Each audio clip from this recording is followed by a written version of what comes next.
आज आपण नाश्त्यासाठी झटपट असा बनणारा उपमा तयार करणार आहोत। हा उपमा बनवायला आपल्याला जास्त वेळ जात नाही। 10 मिनिटात आपला नाश्ता तयार होतो। तर चला मग बघूया उपमाची रेसिपी। तर मी इथं रवा घेतलेला आहे। हा रवा थोडा छोटा आहे, तुम्ही इथं मोठा रवा यूज केला तरी चालेल। आता एका कढईमध्ये आपण 1 चमचा तूप घालून घेऊया आणि तूप तापल्यानंतर ह्यामध्ये आपल्याला रवा घालून घ्यायचा आहे। रवा आपला चांगला 2 ते 3 मिनिटं चांगला भाजून घ्यायचा आहे। रवा भाजल्यामुळे उपम्याला छान टेस्ट येते आणि जास्त चिकट होत नाही। इथं आपला चांगला रवा आता 3 ते 4 मिनिटं भाजून झालेला आहे। तर आता हा आपण एका प्लेटमध्ये काढून ठेवूया आणि त्याच कढईमध्ये आपण 2 चमचे तेल घालून घेऊया। तेल थोडं गरम झाले की त्यामध्ये आपण एक मोठा कांदा बारीक कट केलेला घालून घेऊया। कांदा आपण 1 मिनिटासाठी परतवून घेऊया आणि आता ह्या कांद्यामध्येच आपण 1 चमचा मोहरी आणि 1 चमचा जिरे घालून घेऊया। हे तुम्ही जिरे आणि मोहरी सुरुवातीला घातले तरी चालेल, पण आता हे आपण कांद्याबरोबर टाकलेलं आहे, तर हे कांद्याबरोबर आपले जिरे आणि मोहरी भाजून निघतील।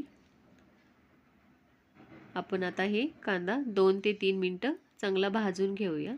आता ह्यामध्ये आपण कढीपत्त्याची पाने आणि 1 मिरची बारीक कट करून घातलेली आहे।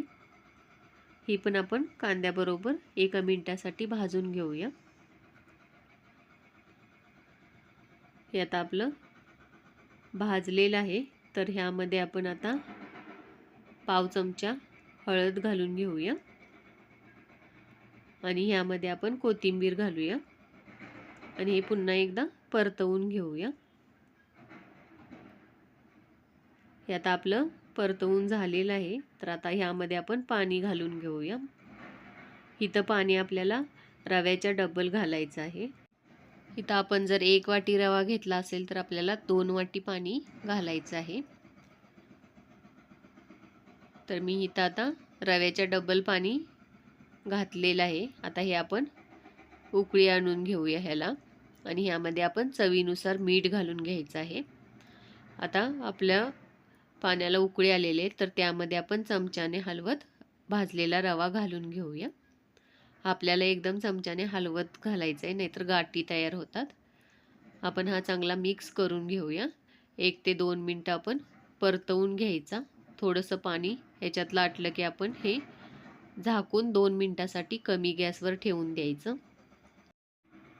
2 मिनिटं वाफवून घेतल्यामुळे आपला उपमा चांगला फुलून तयार झालेला आहे। तर आता आपण ह्यामध्ये वरून कोथिंबीर थोडी घालून घेऊया आणि हा रवा आपण सर्व करायला घेऊया। तर आपण एका प्लेटमध्ये हा उपमा काढून घेऊया आणि गरमागरमच खायला घेऊया। तुम्हाला माझी रेसिपी आवडली असल्यास लाईक, शेअर, कमेंट आणि सबस्क्राईब करा। थँक्यू।